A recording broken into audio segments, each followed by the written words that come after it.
Parece ser de domínio público que as pesquisas científicas têm um grande valor para a sociedade, uma vez que através delas desenvolvemos novas tecnologias, tratamentos para doenças, auxiliamos a solucionar problemas e contribuímos na melhor qualidade de vida da sociedade.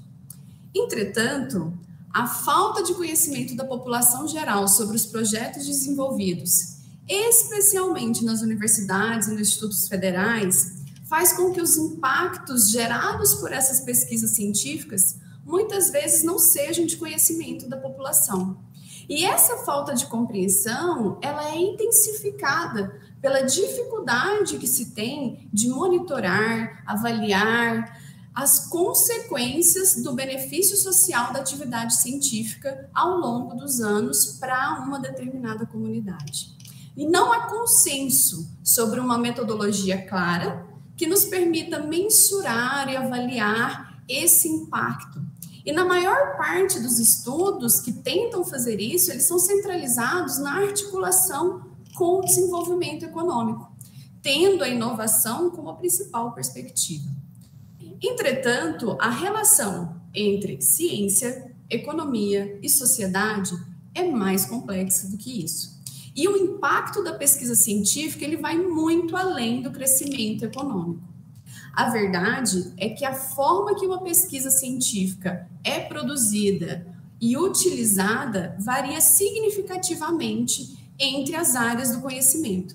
E em cada uma dessas áreas existem mecanismos específicos que traduzem os resultados dessa pesquisa em impacto social.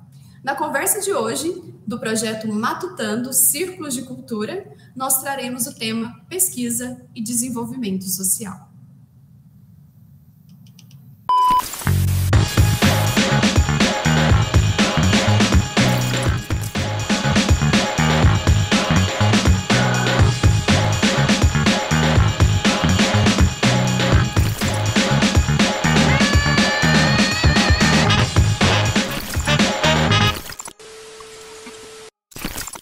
Eu sou Thaís Amaral Souza, professora de Biologia e Biotecnologia do Campus Formosa do IFG, atualmente no cargo de pró-reitora de pesquisa e pós-graduação na instituição. Fazendo a minha audiodescrição, eu sou uma mulher morena, dos cabelos escuros, cacheados, olhos castanhos esverdeados, estou com uma blusa de gola, de tecido, numa cor terrosa, né? Aqui ao meu lado eu estou no escritório com um globo, algumas coisinhas, e estou aqui hoje para conversar um pouquinho com vocês. Como docente no IFG desde 2013, eu tenho atuado nos cursos de técnico integrado em biotecnologia e licenciatura em ciências biológicas, ministrando disciplinas como bioquímica, biologia molecular e tecnologia de alimentos, além de participar de algumas atividades de pesquisa. Hoje, eu atuo de forma mais direta com a gestão, planejamento estratégico de ações, políticas de pesquisa, pós-graduação e inovação na nossa instituição. E essa experiência, como eu estava mencionando, me possibilitou visualizar como é que a pesquisa se constrói no Brasil e como ela impacta o desenvolvimento da nossa sociedade. No contexto de uma sociedade que sofre com o momento pandêmico e com os males da vida moderna, fica ainda mais evidente a importância da pesquisa para o nosso desenvolvimento social, seja na saúde, tecnologia, agricultura, engenharia ou qualquer outra área. Mesmo projetos que inicialmente pareçam não vislumbrar uma importância prática imediata, eles podem futuramente resultar em aplicabilidades extremamente interessantes e importantes para a nossa sociedade. Para conversar um pouquinho sobre isso hoje, nós temos aqui conosco o professor Dr. Matheus Manuel Teles Menezes. O professor Matheus possui bacharelado em Química pela Universidade Federal de São Carlos, cursou mestrado e doutorado em Ciências pela Faculdade de Filosofia, Ciências e Letras de Ribeirão Preto, da Universidade de São Paulo, na área de Química, realizando estudos voltados à química forense, tendo como principais focos do seu estudo as análises de maconha e cocaína por métodos piezoelétricos e voltamétricos com modificadores químicos de diversas naturezas. Como docente, atuou no IFG e no IFSP, e atualmente faz parte do quadro efetivo do Instituto Federal de Educação, Ciência e Tecnologia do Paraná, no campus Campo Largo, atuando na área de Química, Geoeducação e Africanidades no ensino de ciências. Em 2010, Matheus desenvolveu um aparelho chamado de nariz eletrônico que consegue detectar a presença de drogas como maconha e cocaína em quantidades mínimas. Professor Matheus, é um prazer tê-lo aqui conosco. Seja bem-vindo aos Diálogos do Matutando, Círculos de Cultura. Professora Thaís, eu agradeço o convite, também agradeço o convite do Matutando e saúdo todos e todas que estejam nos acompanhando neste momento. Bom, na minha autodescrição, eu sou homem branco, barba e cabelos grisalhos, estou no escritório com uma estante e tem livros e imagens religiosas ao fundo. Minha grande paixão são os livros.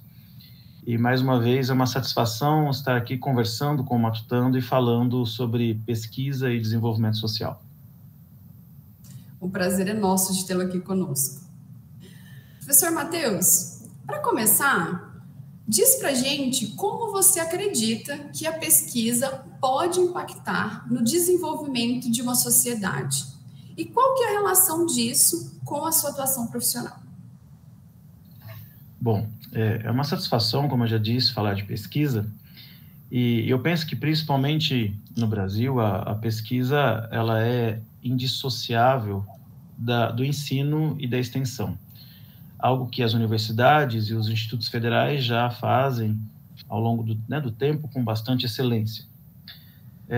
E até parafraseando Paulo Freire, a educação não muda o mundo, né? Mas a educação muda as pessoas e as pessoas transformam o mundo. Então, a pesquisa, ela também atua, né, na transformação humana, na transformação das pessoas. O poder que a pesquisa tem nos estudantes, no desenvolvimento dos estudantes, é visível. Quando há numa instituição a possibilidade de realizar pesquisa, os estudantes saem com uma formação melhor e também contribuem com a sua formação para a sociedade, para o meio social em que vive.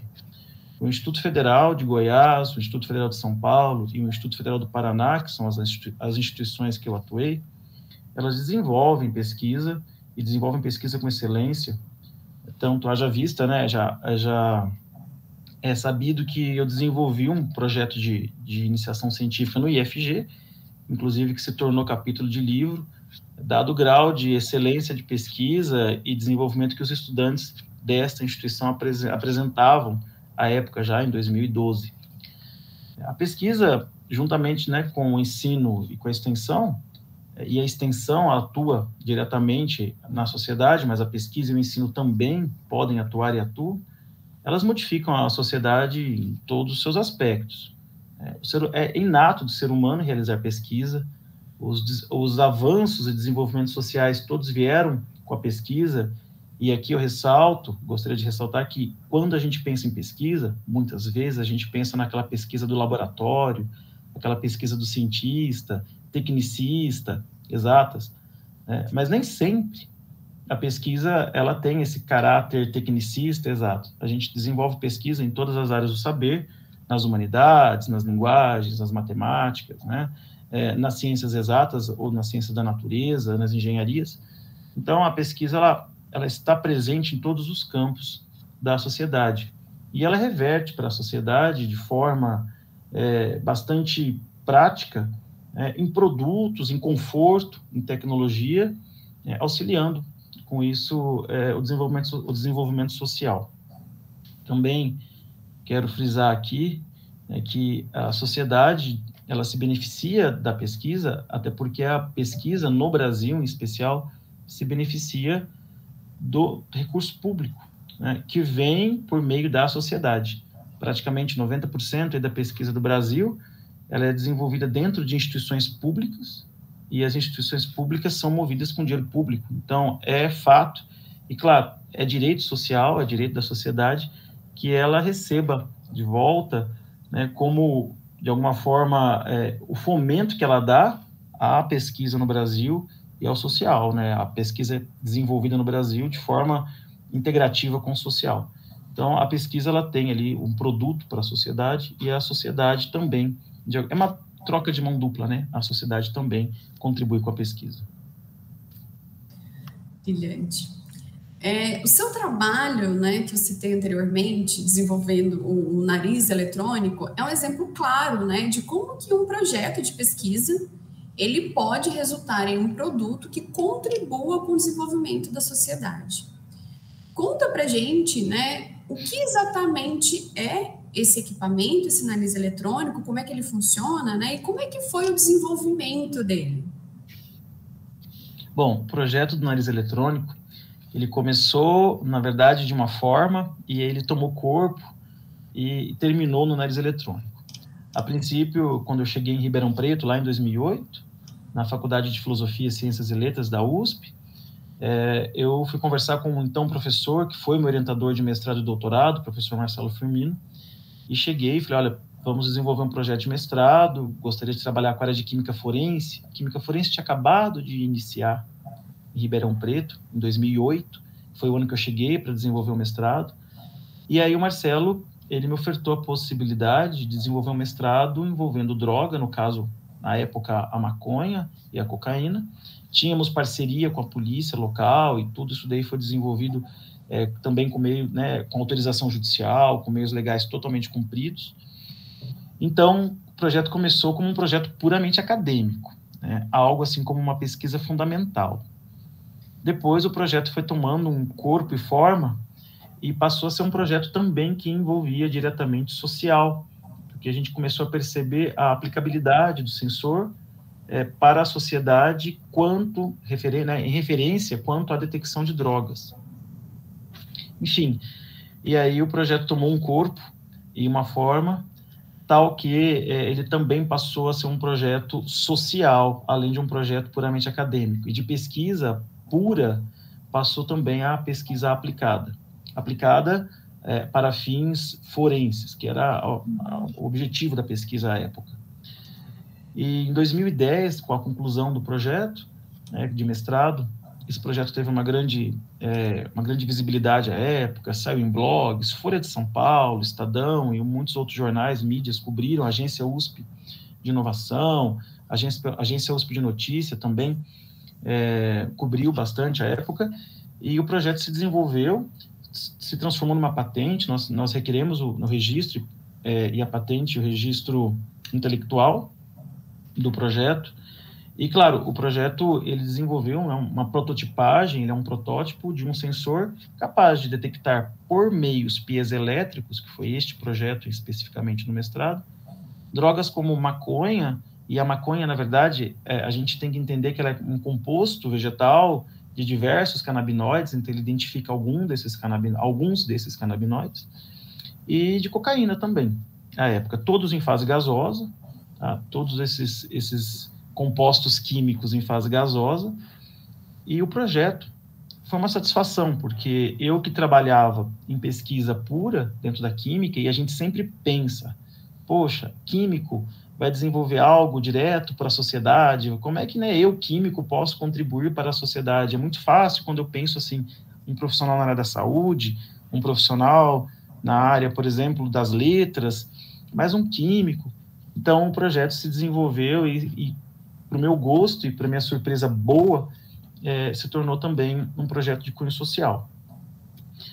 Bom, daí então o projeto ganhou vida própria, teve continuidade no doutorado. No doutorado eu trabalhei com sensores piezoelétricos, mas também com sensores voltamétricos, que eu não tinha trabalhado no meu mestrado, sensores voltamétricos. E lá no doutorado nós desenvolvemos um sensor para detecção de cocaína em fase aquosa também, então não somente em fase gasosa. E todos esses projetos, tanto do mestrado quanto do doutorado, foram projetos assim que eles têm uma relação muito direta com a sociedade e com a aplicabilidade social. Estamos dialogando com o professor Dr. Matheus Manuel Teles Menezes sobre o desenvolvimento do nariz eletrônico, trazendo como tema pesquisa e desenvolvimento social. Voltamos já.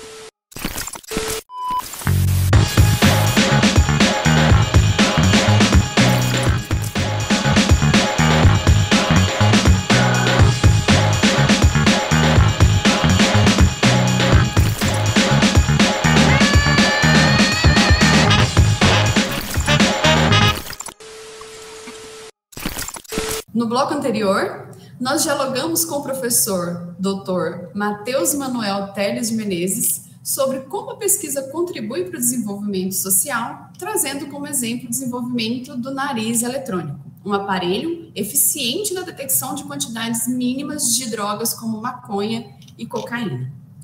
Matheus, qual é o diferencial desse aparelho em relação aos métodos que já eram utilizados? E qual que é o impacto que isso traz para a nossa sociedade? Bom, Thaís, seguinte, acho que para a gente começar a falar do aparelhinho, né, a gente tem que entender o que é um sensor piezoelétrico. Os sensores piezoelétricos, no ambiente acadêmico, eles já são empregados há um bom tempo, principalmente na detecção da umidade relativa do ar, detecção de poluentes.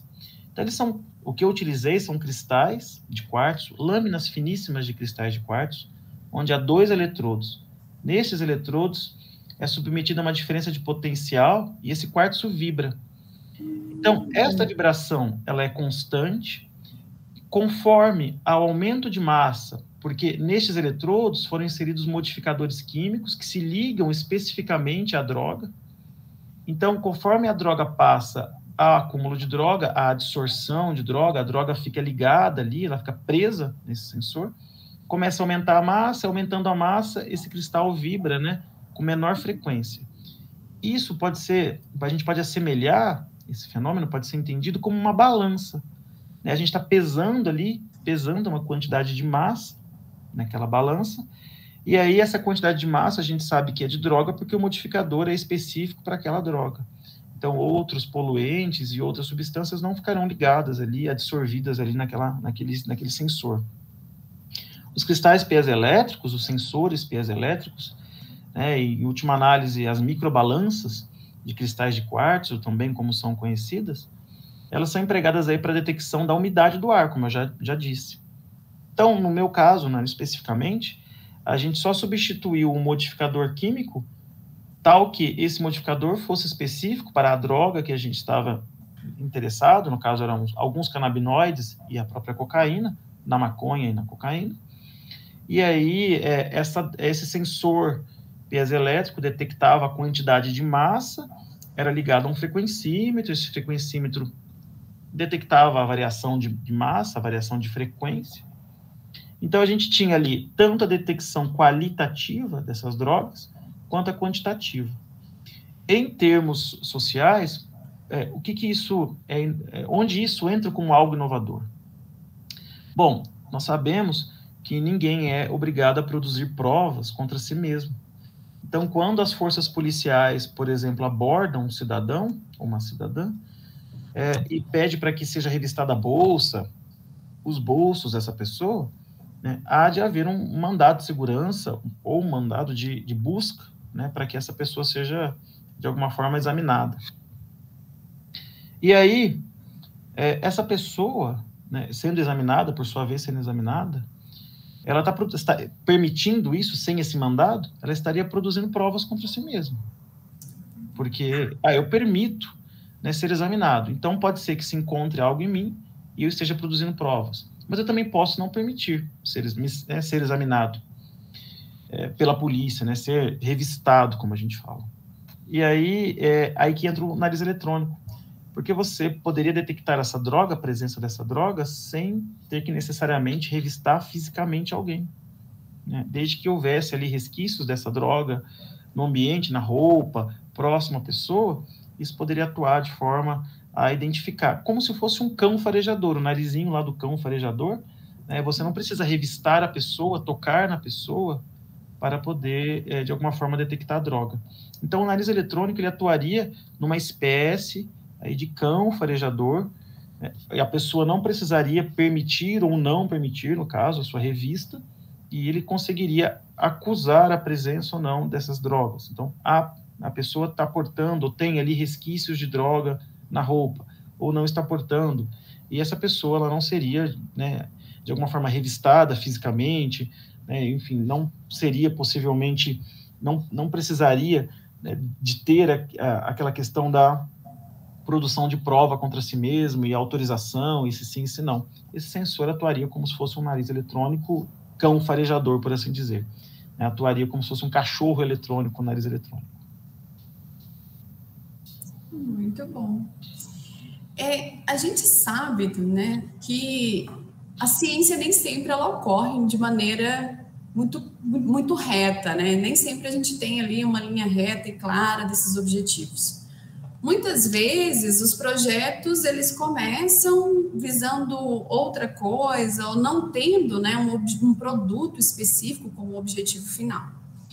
Então, a pesquisa básica, embora ela não vise a obtenção clara desse produto, né, ela acaba fornecendo um embasamento para que futuramente isso seja usado ou que a gente entenda os fenômenos, né, entenda os problemas, para que isso seja solucionado de outra forma. Portanto, né, elas acabam possibilitando que a gente tenha desenvolvimento de novos produtos, novas tecnologias. Dessa forma, elas são tão ou mais importantes do que aquilo que a gente chama puramente, né, classicamente, de pesquisa aplicada, né? Então, a gente sabe que a pesquisa básica ela também contribui para esse desenvolvimento social. Como que você visualiza isso, né, no cenário do Brasil, né? Então, como que o Brasil está dentro desse contexto e quais as perspectivas futuras para a pesquisa no nosso país? Olha, inicialmente, eu quero deixar claro aqui para todos e todas que assistem a importância da pesquisa para uma sociedade, né, e principalmente para uma sociedade em desenvolvimento como é a sociedade brasileira. A pesquisa no Brasil, como eu já citei em outro momento, ela é desenvolvida basicamente via fomento público, dinheiro público que financia a pesquisa. Às vezes há uma certa cultura, por assim dizer, que por que vamos investir dinheiro, né, dinheiro público em pesquisa, uma vez que essa pesquisa ela não se reverte? Sim, ela se reverte ao social. Gostaria de citar como exemplo a questão das próprias vacinas. Os países desenvolveram as vacinas contra a Covid em tempo recorde, porque houve, né, na verdade, um financiamento maciço em pesquisa nessa área. Então, o desenvolvimento social ele está intrinsecamente ligado à pesquisa, e a pesquisa deve muito à sociedade por conta de que ela sobrevive com financiamento público, em especial no Brasil. Infelizmente, de uns anos para cá, principalmente de 4, 5 anos para cá, a pesquisa tem sofrido cortes assim quase que inaceitáveis. A pesquisa vem sendo sufocada no Brasil. As agências de fomento brasileiras, elas têm sofrido boicotes e cortes. Há um apagamento intelectual pelo não investimento, né, na manutenção de currículos, da plataforma Lattes, que inclusive teve um apagão ano passado. Então, muito se perde com isso. Eu vislumbro e espero, na verdade, que a pesquisa no Brasil, agora nos próximos anos, nos anos vindouros, ela seja uma pesquisa de ouro, como já foi outrora. Nós já tivemos no início dos anos 2000 uma pesquisa de ouro, com produção intelectual de ponta, e também com a formação de doutores. O Brasil foi já o país que mais formava doutores, mestres e doutores na América Latina, e com excelência. Nós sabemos que tem muitas áreas no Brasil que são respeitadas mundialmente. Por exemplo, a física brasileira é reconhecida mundialmente.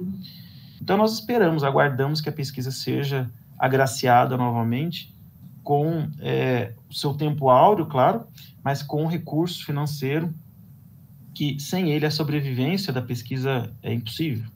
Nós precisamos de bolsas de pesquisa, de financiamento na pesquisa.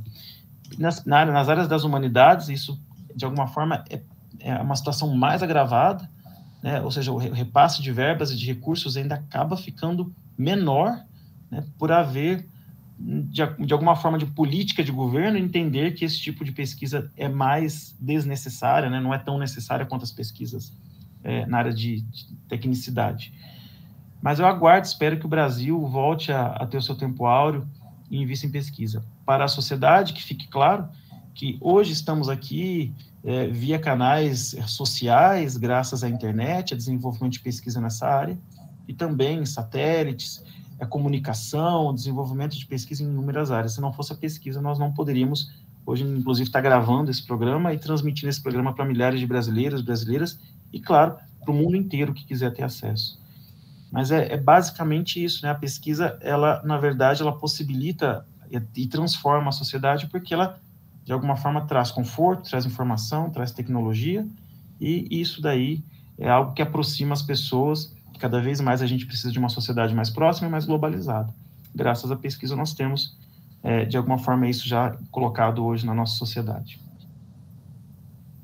Muito obrigada, Matheus. No programa de hoje, nós matutamos com o professor doutor Matheus Manuel Teles Menezes sobre pesquisa e desenvolvimento social. Mais uma vez, obrigada, Matheus, por matutar aqui conosco e pela rica contribuição que tem dado à nossa sociedade por meio do seu trabalho, tanto na pesquisa quanto na docência. Thaís, eu agradeço o convite do Matutando, agradeço o bate-papo que nós tivemos aqui hoje, foi muito saudável, muito rico, e agradeço a todos e todas que assistiram aqui, né, disponibilizaram seus tempos aqui conosco. Agradeço também a instituição IFG, o IFSP e o IFPR, por serem instituições públicas de ensino, que levam o ensino gratuito, de excelência, de qualidade, à população, e que permitem o desenvolvimento de pesquisa e de extensão para a sociedade, voltado à sociedade, graças ao financiamento e dinheiros públicos. Então, por fim, também agradeço à sociedade que permite que toda essa estrutura exista, né, e que, de alguma forma, precisa se integrar, vivenciar e fazer parte, se sentir parte dessa estrutura. Muito obrigado a todos e todas, e deixo aqui meus agradecimentos e sempre à disposição. Para saber mais sobre o nariz eletrônico e outros exemplos de aplicação de pesquisa no desenvolvimento social, você pode acessar o material aqui ao lado.